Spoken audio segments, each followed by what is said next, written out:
Hello and welcome to episode 229 of the Daily Sales Message, where every single day I share a piece of simple and actionable advice that's designed to help you feel more confident and sell more stuff too.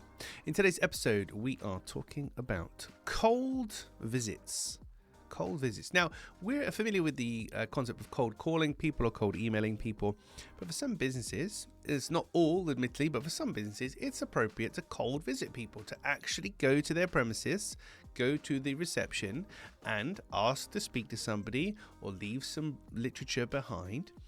And it's something that's not often done. And it's something I just want to bring to your attention today. Now, admittedly, it might not be relevant for your business. That's absolutely fine. But listen on, because it's still an interesting thing to do and something that not many people pick up on. Not least because it takes a little bit of courage to do that, to walk into a completely new place, talking to completely new people you've never met before. And you say, hello, I'd like to sell stuff to you. How does that sound? So it's not for everybody, but cold visiting can be really effective, and there's kind of two ways to do it. The first one is to find people in the locality to where your business is related. So if you're in a shared office space in particular, that is ideal. If you're in a shared office space because you've got the excuse of, hey, we're neighbors, you're introducing yourself, and you've kind of got that shared dynamic of we're both in the same building, we're both kind of fighting the good fight, etc.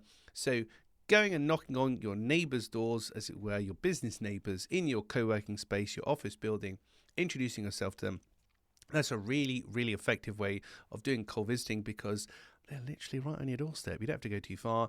And I can almost guarantee you probably don't know who the other people are in your building. You've probably never even thought about doing it.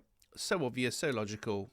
But why haven't we done it? I don't know. If I knew that, I don't know. But do it. Works very well. Got a couple of clients in particular that have done it, had great success. Literally people on the other side of the wall that they share with them in the office. They've struck up great relationships and partnerships and client relationships with them. So that's the first one, your neighbors. The second one is then actually going out into the big bad world, but going to other offices and shared office spaces and co-working spaces and places like that. Places with a density of businesses to do pretty much the same thing. Obviously, we're not saying, oh, we work in the building, because you don't. But talking to the people in those businesses, we've got a nice density of people. You can go and introduce yourself. Once you're in the door of a co-working space, like a WeWork in particular, everybody's quite friendly, and you can go up to anybody and introduce it. Hi, I'm James. Nice to meet you, blah, blah, blah. Oh, what do you do? What do you do? That can be a great way of networking, meeting people, and cold visiting businesses. It's not just about cold calling and cold emailing. Right, that's it for this episode of the Daily Sales Message. Tomorrow, in episode 230, before we've spoken about exit through the gift shop. And if you haven't already, check out that previous episode, exit through the gift shop. But tomorrow we're talking about something else that happens when it comes to your clients exiting. I'll explain more in tomorrow's episode of the Daily Sales Message. In the meantime, if you've got 2 minutes, can you answer a yes/no question? Well, if you answer that one, then yes, you can.